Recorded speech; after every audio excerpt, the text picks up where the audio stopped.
வணக்கம். தமிழ் திரையுலகின் மறக்க முடியாத, யாரும் மறைக்க முடியாத பெருமையுடைய ஒரு புகழ்பெற்ற கவிஞர் யார் என்று கேட்டால் கவியரசு கண்ணதாசன் அவர்கள்தான்.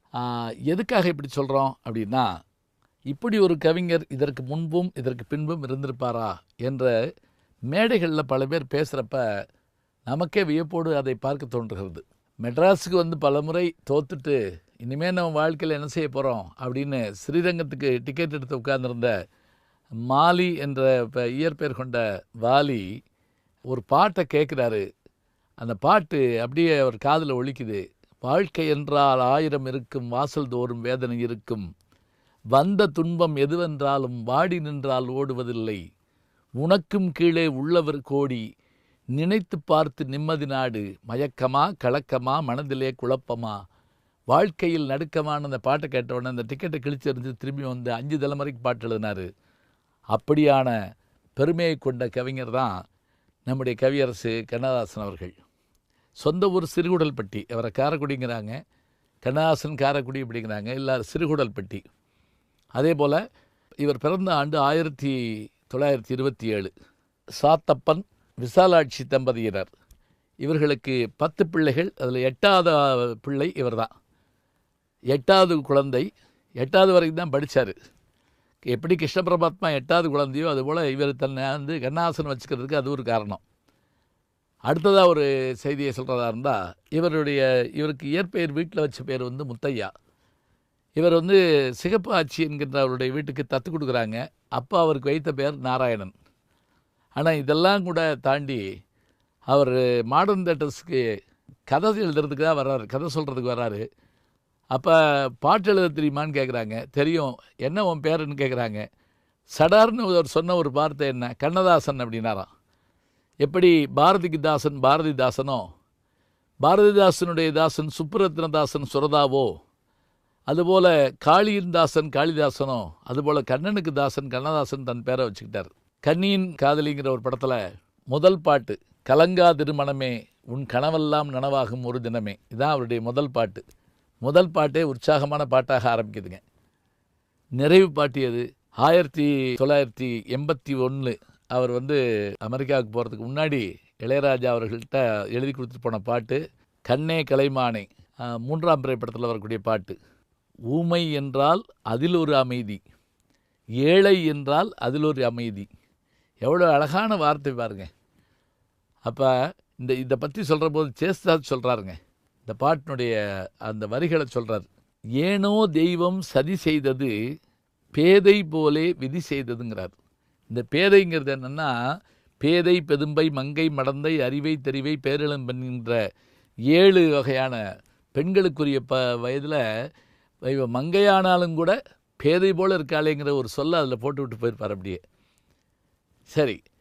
5000 பாடலுக்கு மேலே எழுதினவர். இவருடைய பாடல்களால் பெருமை பெற்ற படங்கள் எத்தனையோ. புகழ்பெற்ற திரையுலகினுடைய நாயகர்களுடைய வெற்றிக்கெல்லாம் இவருடைய பாடல்கள் காரணம். சரி, இவர் வெறும் பாட்டு பத்திரம் எழுதினாரா? கதைவசனம் எழுதி புகழ்பெற்ற படங்கள் எத்தனை. நாடோடி மன்னன் இவரும் ரவீந்திரன் தான் வசனம் எழுதினாங்க. மதுரை வீரன் இவருடைய வசனம் தான். சிவகங்கை சீமை இன்றைக்கும் போட்டு பாருங்க. மாலையிட்ட மங்கை, மகாதேவி, அதிலும் வீரப்பா பேசுகிற பேச்சு இருக்கே, அடையாப்பா, அந்த பேச்சுக்கு இணையாக யார் சொல்ல முடியும்? அவ்வளவு அழகாக எழுதியிருப்பார். அத்தான் அப்படின்னு இவங்க கூப்பிட்ட உடனே, இந்த சத்தான வார்த்தையில் செத்தான் அடி இந்த கருணாகரன் அப்படிம்பார். இன்னொரு இடத்துல சொல்வார், நினைத்துக்கொள் இளவரசன் சாவான், உன்மீது பழிவிழும், உன் மணவாளன் தூக்கிலிடப்படுவான், நீ தனியாவாய் எனக்கு கனியாவாய் அப்படின்னு எழுதியிருப்பார். மதுரை வீரனில் அதே மாதிரியான வசனங்கள் எவ்வளவோ சொல்லிகிட்டே போகலாம். பாடல், வசனம், பத்திரிகை ஆசிரியர், தென்றல் பத்திரிகை ஆசிரியர், தயாரிப்பாளர், கண்ணதாசன் புரொடக்ஷன்ஸ், மாலையிட்ட மங்கை தொடங்கி வானம்பாடி, எத்தனையோ படங்கள் வரிசையாக, கருப்பு பணம் எல்லாமே அவருடைய படங்கள். இதில் இவர் நடிகராக நடிச்சிருப்பார். கருப்பு பணத்தில் நடிச்சிருப்பார். அதே மாதிரி பல பாடல்கள். ரத்த திலகம் படத்தில் ஒரு கோப்பையிலே என் குடியிருப்பு பாட்டுக்கு இவர் தான் வருவார். பழைய மாணவர் முத்தையா அப்படின்னு அவர் அறிமுகப்படுத்துவாங்க. சூரியகாந்திங்கிற படத்தில் பரமசிவன் கழுத்திலிருந்து பாம்பு கேட்டது கருடா சௌக்கியமாங்கிற டிஎம்எஸ் குரலுக்கு இவர் தான் நடிச்சிருப்பார். அதே போல் அபூர்வ ராகங்கள் படத்தில் கண்ணதாசனாகவே வருவாருங்க. நாகேஷோட பேசிகிட்டு இருக்கிற மாதிரி நடிகராக, தயாரிப்பாளராக, பாடலாசிரியராக, வசனகர்த்தாவாக, ஏன் இவர் இல்லாத கட்சி இல்லைன்னு சொல்லலாம். எல்லா கட்சியிலையும் இருந்தார். அப்படி அரசியல்வாதியாக தன் அனுபவங்களால் வாழ்ந்த மனிதர் இவர் தாங்க. அதனால தான் திரும்ப இவர் கிடைக்குமான்னு சொல்ல முடியாது. பல நேரங்களில் தெருவோரத்தில் நின்றுருக்கார்.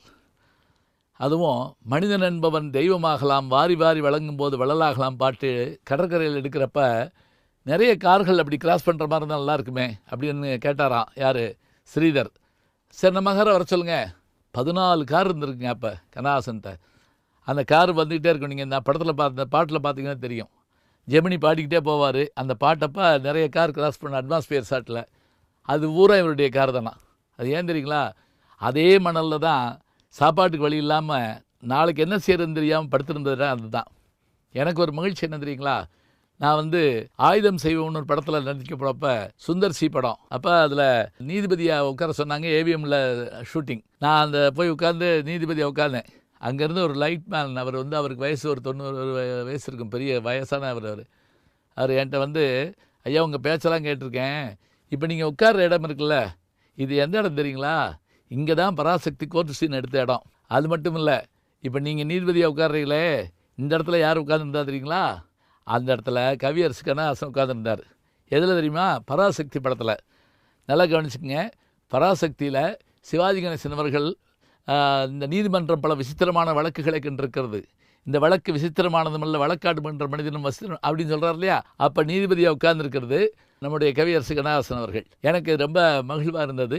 நான் கல்லூரியில் படிக்கிற போது அவரை பார்த்துருக்குறேன். அவருடைய பாடல்களை வச்சுக்கிட்டு தான் இன்றைக்கி நம்ம வாழ்க்கையில் பூரா ஓடிக்கிட்டு இருக்கோம், வாழ்ந்துக்கிட்டு இருக்கோம்னு சொன்னால், காதல், ஆன்மீகம், தனிப்பாடல்கள், இலக்கியங்கள், சாகித்ய அகாடமி விருது, வனவாசம் என்று சொல்லிக்கொண்டே போகலாம். எல்லா திறமைகளையும் உடைய கண்ணதாசனுடைய அந்த வாழ்க்கை குறுகிய காலம். எப்படி 54 வயதுங்கிறது ரொம்ப பெரிய வயசு இல்லைங்க. ஆனால் அவர் தன்னுடைய வாழ்ந்த காலத்துக்குள் எப்படி பாரதி 39 வயதுக்குள் சாதித்து காட்டினாரோ அத்தனை சாதனையும் அவர் சாதித்து காட்டியிருக்கிறார். இன்றைக்கும் அத்தனை வானொலி தொலைக்காட்சிகளிலும் இரவு 10 மணிக்கு மேல் ஒலிக்கின்ற பாடல்கள் அது கண்ணதாசனை தாண்டி ஒலிக்க முடியாது என்ற ஒரு நம்பிக்கை இருக்கிறது என்றால் அத்தனை பெருமை கொண்டவர் கவியரசு கண்ணதாசன் அவர்கள். வணக்கம். அன்புக்குரிய யூடியூப் நேயர்களே, நீங்கள் இன்னும் என்னை நெருக்கமாக பின்தொடர வேண்டும் என்று சொன்னால் ட்விட்டர், இன்ஸ்டாகிராம், ஃபேஸ்புக் போன்ற சமூக வலைதளங்களில் பின்தொடர்ந்து வாருங்கள். நாம் முன்தொடர்ந்து செல்வோம்.